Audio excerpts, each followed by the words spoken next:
সুপ্রিয় শিক্ষার্থীবৃন্দ, essential study এর পক্ষ থেকে তোমাদেরকে জানাই স্বাগতম। আজকে আমাদের ভিডিওর টপিক হচ্ছে ষষ্ঠ শ্রেণীর ইংলিশ চ্যাপ্টার 17.3। এখানে যেটা বলা হচ্ছে, চলো আমরা প্লে অর্থাৎ নাটক এবং ফেমাস প্লে রাইটস এবং একজন বিখ্যাত নাট্যকার ইংরেজি সাহিত্যের তার সম্পর্কে জানি। এখানে দুইটা নোট দেওয়া রয়েছে।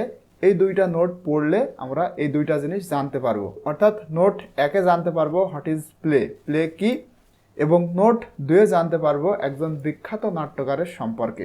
তো নোট ওয়ানে দেখো বলা হচ্ছে, a play is a form of literature written by a playwright. মানে নাটক হলো একজন নাট্যকারের লেখা সাহিত্যের একটি রূপ। It is performed on a stage. এটি একটি মঞ্চে উপস্থাপন বা পারফর্ম বা সঞ্চালিত করা হয়। A play is more to be seen than to be read. একটা প্লে মানে একটা নাটক পড়ার থেকে বেশি দেখা হয়। ইউজুয়ালি সাধারণত a play has dialogues, characters, plot, that is the sequence of the story like a beginning, climax, ending etcetera. মানে একটা প্লেতে যেটা থাকে সেটা হচ্ছে ডায়লগস অর্থাৎ কথোপকথন, ক্যারেক্টার্স চরিত্র, প্লট, প্লট মানে খণ্ড খণ্ড যে পার্ট, এটা that is the sequence of the story like a beginning, climax, ending etcetera. এবং এই জিনিসগুলা যেটা করে সিকোয়েন্স অফ দ্য স্টোরি মানে একটা স্টোরি বা গল্পের সিকোয়েন্স মানে ধারাবাহিকতা ঠিক রাখে, লাইক আ বিগিনিং মানে শুরু, ক্লাইম্যাক্স এবং কোন পর্যায়ে রয়েছে, অ্যান্ড এন্ডিং এবং একটা শেষ থাকে, অ্যান্ড সেটিং এবং একটা সেটিং থাকে, that is where the story is set মানে এই গল্পটা কোথায় করা হচ্ছে, অ্যান্ড ফাইনালি যেটা বলা হচ্ছে, a play is divided into acts and scenes.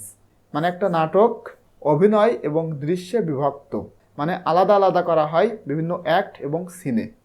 এরপরে নোট 2-এ দেখো এখানে বলা হচ্ছে, একটা ছবি আমরা দেখতে পারছি, এনার নাম হচ্ছে উইলিয়াম শেক্সপিয়ার। তো এর সম্পর্কে দেখো বলা হচ্ছে, have you ever heard the name?